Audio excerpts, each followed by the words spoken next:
It's one verse in Genesis, easy to skim past. The sons of God saw human women and took them as wives. Most readers assume it's about godly men marrying badly.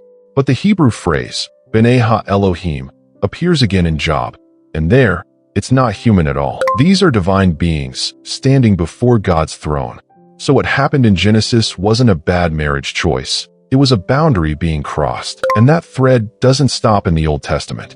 Peter and Jude both pick it up, warning that those same beings are bound in chains, waiting for judgment. Now flip to the book of Job, and the same Hebrew phrase appears again, sons of God. They're presenting themselves before God's throne, reporting in like divine watchmen over creation. But these aren't humans.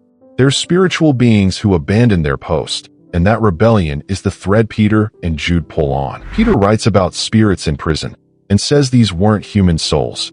They were the beings who disobeyed in Noah's day. Their crime? Leaving their God-given position to corrupt humanity itself. So God did something shocking.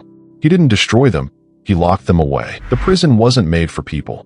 It was made for those who tried to tear apart God's plan. And that changes everything about what happened during the flood. Jude quotes an ancient book most Bibles don't even include, about angels who abandoned their proper home. Then he says they committed a sin in like manner to Sodom, chasing after strange flesh. That reframes the whole flood, not just human wickedness, but a violation of boundaries between worlds. The message hidden in plain sight?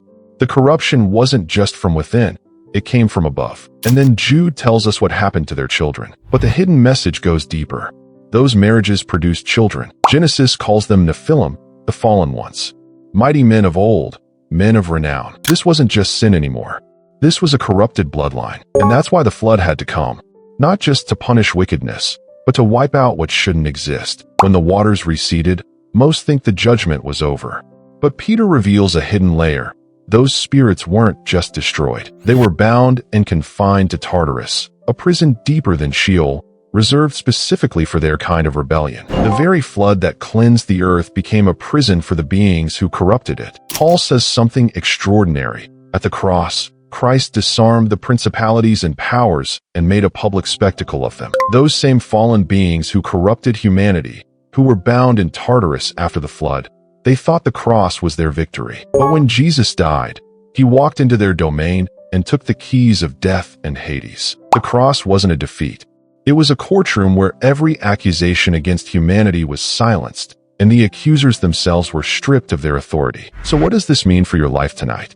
It means the enemy you're fighting isn't flesh and blood. Those powers were already disarmed at the cross. Your prayer isn't a plea for help against a stronger foe. It's a declaration of a victory that's already won. When you stand, you're not bracing for an attack. You're standing on ground that's already been secured. But here's where the thread closes. Back in Genesis, right after the fall, God promised a seed who would crush the serpent's head. Every hidden message, the watchers, the flood, the prison, the cross, was always pointing to this one quiet victory. The same God who confined the rebels and flooded the corruption was already planning your rescue. And that means tonight, you can rest. Not because the fight is over, but because the outcome already is.